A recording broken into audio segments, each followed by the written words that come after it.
Oh, it's not, huh? Okay, No, just that middle one. I suppose they have in our building maybe. I haven't seen it. Basting, Here. Bush, Here. Chambers, Here. Dahl, Here.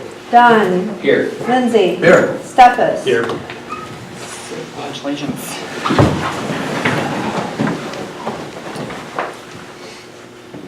Pledge allegiance to the flag of the United States of America and to the republic for which it stands, one nation, under God, indivisible, with liberty and justice for all.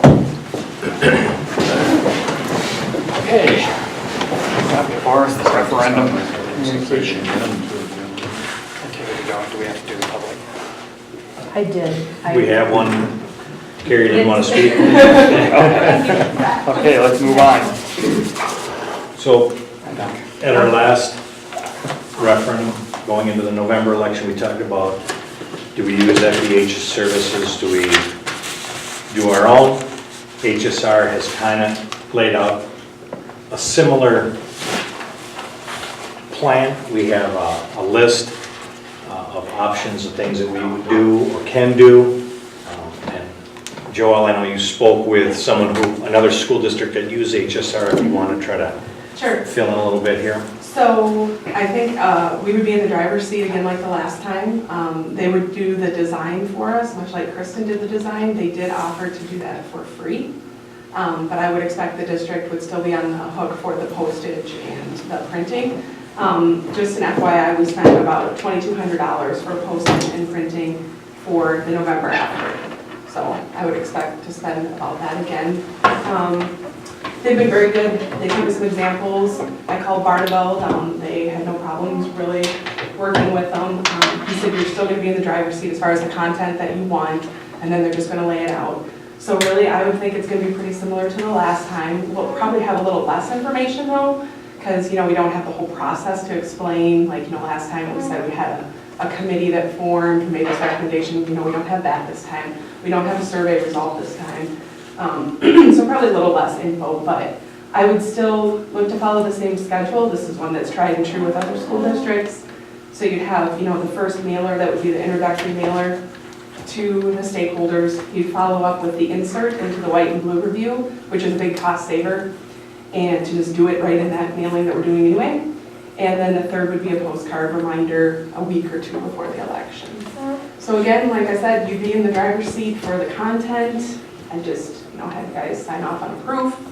Same thing, we have to stick to facts only, just like the last time, nothing's changed. With that, I will say a couple people have approached me, they told me they'd like to see a pro and con list versus renovation and new build, but I kind of hesitate to do that because what's a pro to somebody might be a con to somebody else. So we're still going to keep the referendum 2018 website is still live, so all that information is still there. We'll just add a second tab for the 2019, so anybody can go back and reference anything from the 2018 at any time. So that's kind of where I'm at. Can you make sure that if we go forward with this, that you communicate extremely well that if the new school does not pass, that we revert back to the 11.9 million, that does not disappear. Yes. So, okay. Okay. So we're looking for a motion. I don't think you need one, that's just information, just to kind of let you know, yeah. Well, okay, so. I mean, if you do want to, you kind of gave me a dollar limit last time, but like I said, I would expect it to be cheaper this time, given the design fee. I think HSR is going to cover it. Okay. Okay, then I let's move it. was asked, Jeff, with the current referendum that was passed, what assurances does the community have if they pass the second one that we won't spend the 11.9? Well, correct me if I'm wrong, because I think you and I probably are the only ones that got that call, but the 11.9 stays out there for 5 years. We can't just dissolve it. Correct. And then after 5 years, the state allows us to dissolve. But as So a we can't touch it Right. unless it's spent specifically on the present elementary building. And as a board, can we make A resolution. You can make a resolution. I would think we could make a Yes. resolution Yeah. that says if that passes, we will not use And that. next agenda. I think you're right, Jim, put it on the February agenda. Just so that people know that if the referendum passes, then Okay. we'll do that. We can wait till April. We may want to check with Bob, Okay. just to play it safe. Don't want to put our before the cart. Check to see if it's February, if we can do that resolution in February, or if we need to wait till after April. We have to kind of wait after in order to see which one wins. Well, in the resolution, Tony, it could be identified Oh. only if Right. the referendum passes. We'll get legal advice. Yeah, I agree. I would like to see it done before Yeah, the Me too. election. Okay. Okay, so let's move on to items for action. All right, so the first thing would be the initial resolution authorizing obligation of general bonds.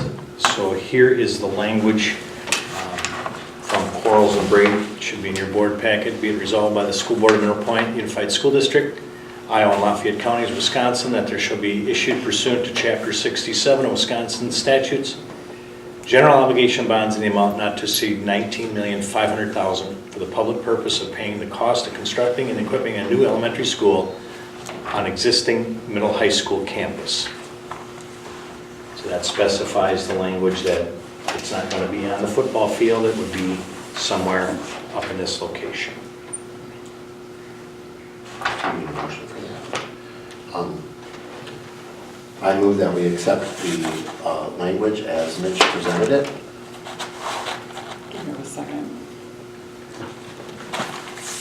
I'll second. Any other discussion? With Lisa's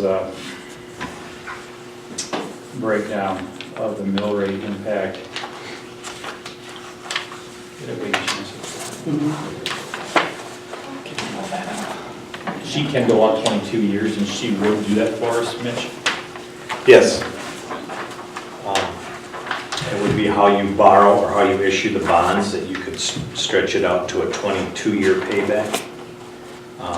She said there has been, in her experience, a couple of schools that have done it in over 25 years. She said that gets pretty risky because, in essence, you set your loan up for 5 years with a balloon payment, and then you issue the bond at the end of that 5th year for 20 years. And then you're running a gamble on what happens to interest rates and bond rates. But 22, you could be a little bit more secure in some of the changes that take place. You're able to move a little bit quicker with 22 years than trying to do that other opportunity with the balloon payment. Does anybody remember what the impact was on the 11.9? The tax impact was $1.78.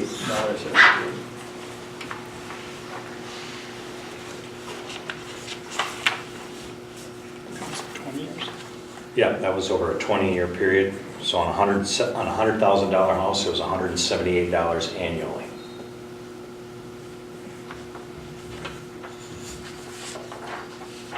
And our mill rate decreased this year.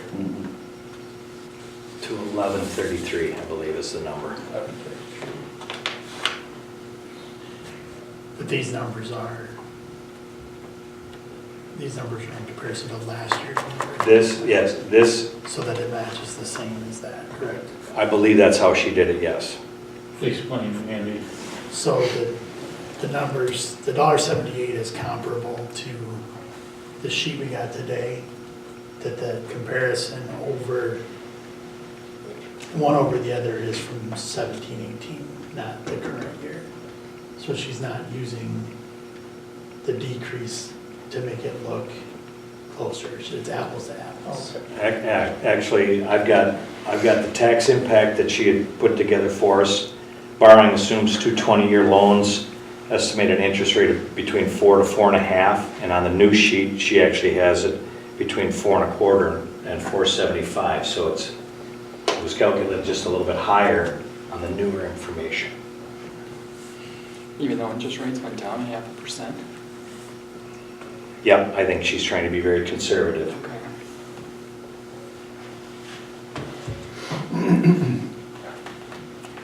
And certainly the school or HSR will be able to advertise utility savings, just as an example. Correct? I'd ask Brad, as they're going through their process, to be able to try to give us some of those numbers. You know, what would be an expected utility cost Right. per year for the new construction, and, you know, in comparison to what we know happens at the current elementary location. Well, and how about the fact that, I mean, it's all preliminary, but there's going to be a much higher safety factor with breaking the buses off to a different route from in front of the present high school building. And we're also going to have some more parking that we're in need of that we won't be spending to do here because we'll be able to do overflow at the elementary. I mean, there's a lot of other savings. The black fiber, we'll be able to do that now if we want, because that is not going to be a $500,000 figure. Correct. Well, I think in a way, Jeff, what you're talking about are the pros and cons, and that's obviously the pros, so that might be important in this referendum. I know that's controversial, that's what's pro and what's con, but And that's the those are reason. important things to keep Yeah, in that I brought it mind. up, Yeah, I think, I think we would just have to present certain things as facts, I see. not pros and cons, but You could say, Facts. if we're running. We would say that this new much, New elementary would run on T1 line. versus paying X dollars per Mhm. month. Right. You just have to- I see what you're saying, present the facts, this will provide more parking area, this will provide more Right, gym facilities, Just- provide just more simply- common central busing. beneficial Yeah, fact. I see. Well, that's one way to present it, I guess. Okay, has anybody got any other comments they'd like to make? Well, I mean, I think the only thing that's relevant to this motion in terms of discussion is whether we want to agree on this amount, not to exceed, and then whether we should have this resolution at all. It's really the discussion, you know. Once we decide to go to a vote in April, then we can hash pros and cons, new versus old. You know, we've got several months to have that debate. I'm not going to support this resolution because I feel like we have had this debate. And I feel like this board has spent a lot of time trying to figure out what the best thing is to do with the old elementary school and its issues, taking into account the cost, tax impact, and what the community would support. And I know I've said this a million times, but we put together a planning committee to look at this in depth. We put out a community survey, which gave us really the only data we have on what the community thinks about what we should do outside of the vote in November. We gave the community multiple opportunities to weigh in on whether a remodel resolution was the appropriate question to ask the community. And we decided that this was the best option, best question to put to the community, not knowing whether it would pass or not. And I think the board did its appropriate due diligence on this issue, and we came to a question, and we put it to a vote, and over 1,100 people in the community voted yes for it. And I feel like by going to a second vote is essentially nullifying those votes and saying, yeah, we know you said yes, but I don't know what we're saying. We really don't think you meant that. And I know that we've had some comments since the vote, but I have yet to see any objective data that suggests that the majority of the Mineral Point voters think that a new school is a good idea. I know there have been some comments to various board members. I know there was a survey of 66 staff members. But to me, that pales in comparison to not only the November vote, but it pales in comparison to the community survey we had that had over 350 responses. And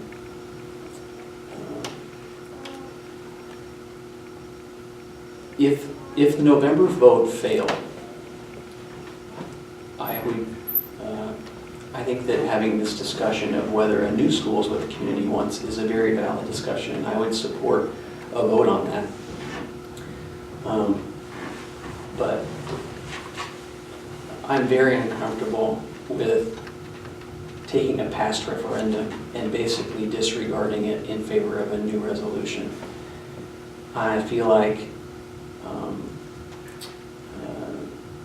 not only is it, in my opinion, an abuse of power of this board, but I think it will tarnish our reputation and trust with the community and our reputation as a district. I think we're taking a lot of risk here.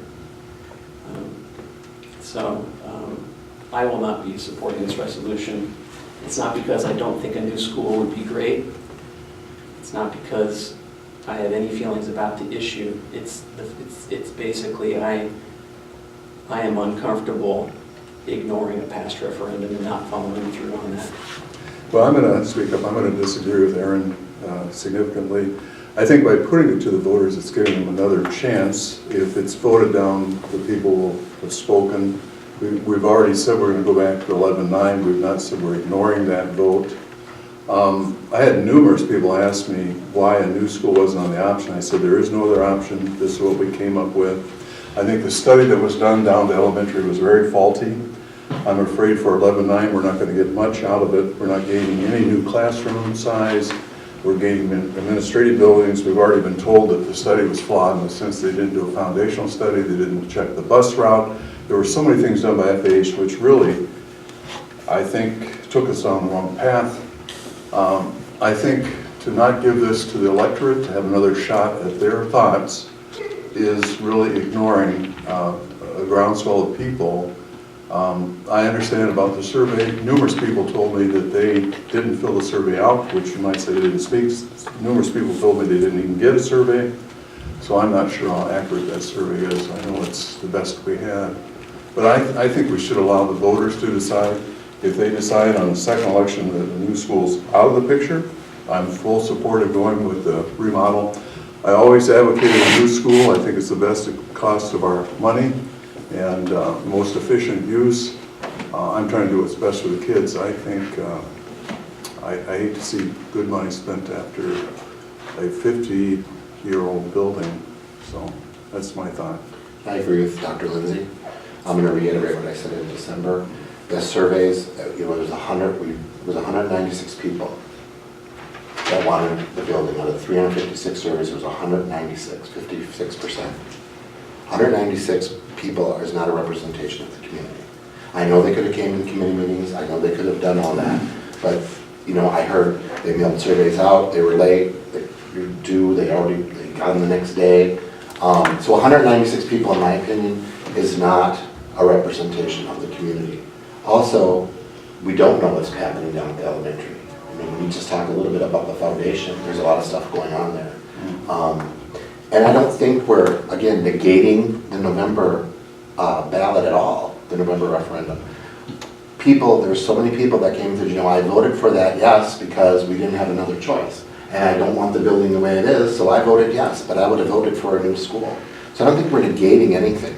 We're just saying we want to give the community a choice if they want a new building. If they want a new building, it'll pass. If they don't, it won't. And we'll go back to 11.9, and I'll go along with that. But I am afraid that if we do not pass it and we have the 11.9 million referendum, we're going to find out that we have a lot of structural damage down there at the elementary, and we're going to have to pull back our expenses, and we're going to have less things that happen. down there, because it doesn't sound like it's a good outcome on that foundation. And then the other thing, FEH, I was really upset when they said they could build a new building for, what, $220 a square foot. They put the new building at about 14 to 15 million. And I understand that this higher amount here is being asked for because we're, quote, gonna, put new furnishings and things in there. There's nothing to say that it's gonna even take that full amount. I mean, I guess we'll have to ask for the 19.5, but I don't think it'll take 19.5 to finish it. But Well, FEH's quote all in was 18 for a new building. at the meeting, when they came interviewing for the job, he told us 14,400,000. Right. HSR said exactly the same thing for So, construction costs. oh, I see, so you're saying the difference is the furnishings and the playground? Absolutely, all inclusive. Okay. So you're looking at 18 million plus 5% inflation, 19.5. I think the amount makes sense. But Okay. Well, the other thing, there's another thing too about building a new building. We don't have to vacate the current one, so the kids aren't gonna have that renovation hassle and the problem. And I think you're gonna see a lot more problems with an old building than we've even begun to dream about, so. I was really impressed that, for example, I'll say it out loud, Tim Terrell, he's probably not here, but he was on the board when this building was built. It was a struggle to get this one built, as he said. If there's anybody around today that wouldn't say that this was a good thing that happened. I was surprised that we had some older members in the crew said, remember when you fix up an old building, what do you got? You got an old building. And I was impressed with several people that spoke to me about that afterwards that said, that's just not what they would recommend. So I'm going to listen to my elders, and I'm going to say I'm going to definitely go with the idea of a new building. Pat had a comment? Yeah, I was just curious, the language, reading it again, it looks like none of those dollars could be used toward any kind of cost associated with leaving the current building vacated, correct? Correct. Okay, the question had come up prior, and I don't know if there was an answer provided that was real clear on what happens to the old building when we start building a new one. It still exists, and I was just curious what the plans were. When you posed this question, what would be the plans for? Give us an example, Matt, like what are you thinking? Just heating it, maintaining it? Well, I think just the overall, there is in my prior district, we had closed a couple buildings, and there was some costs associated with you can't just turn off the heat, right? You can't just, because the water lines break, so I was just curious about the cost, and has that been built in at some point throughout this plan? I know that HSR, when Brad gave us the quote, he mentioned the comment that this does not include what he's described as decommissioning the old building, which is probably the phrase you're referring to, Matt, is Yep. kind of winding it down, whatever that would entail. Right. Okay. Well, we kind of rehashed everything. Does anybody have anything else they want to add? I just want to say I fully support this.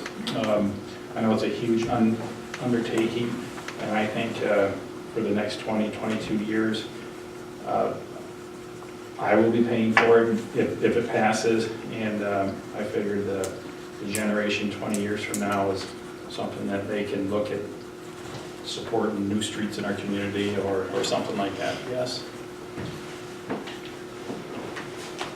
Not saying you gotta wait 20 years to do the streets, but I do fear that if we go back to the 11.9 and we continue down that path, number one, it's way underfunded. I don't think for what that building needs in the square footage that they have planned for the addition, I don't think 11.9 is going to come close to it. Best case scenario down there, and if we have to, I think the gym and the addition ought to be separated from that building somewhat, because I do feel that building will have to be torn down before we renovate it.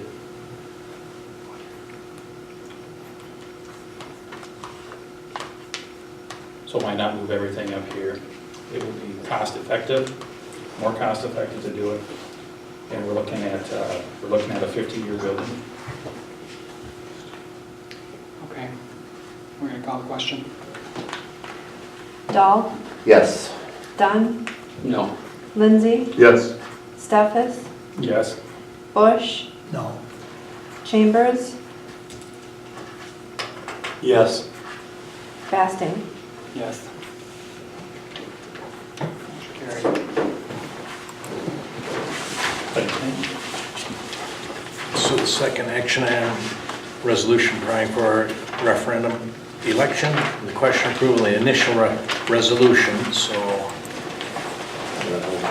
there's a lot more that goes into this. Basically, you are stating where you're going to post this, that the dollar amount will be the 19.5 million as the initial resolution has stated. And then it goes into the polling places, official referendum ballot form. We have to have this approved and signed as well. Both of these documents need to get to the clerk, Lafayette and Iowa. Lafayette and Iowa counties tomorrow is the deadline. So nothing else is really changing here. We will get notice to the DPI so that they can track what's going on out here as well. So everything is similar to what we did prior to the November referendum. But we need approval of this item as well. Mitch, just for a point of clarification, are we voting on the language of the resolution itself, or are we saying now that the resolution has passed, this is how we're going to disseminate it or report it? Yeah. Okay, so it's more the post, Yeah. now that the resolution's been agreed upon, this is how we're going to vote on the process? Right, yeah. Okay. Do we have a motion? I'll make a motion that we approve the language, Second. the resolution. And this has all been vetted by, this was. This all adopted came by- from Quarles and Brady. Both, Allison put this together. yeah, both documents were prepared for by Quarles and Brady, same people that did our November one. Is there any other discussion? Call the question, please. Stefas, Yes. Bush, No. Chambers, Yes. Dahl, Yes. Dunn, No. Lindsay, Yes. Basting. Yes. Motion to adjourn. Motion. Do we have to One more. adjourn or do we go to closed session? You adjourn and you come back into the committee.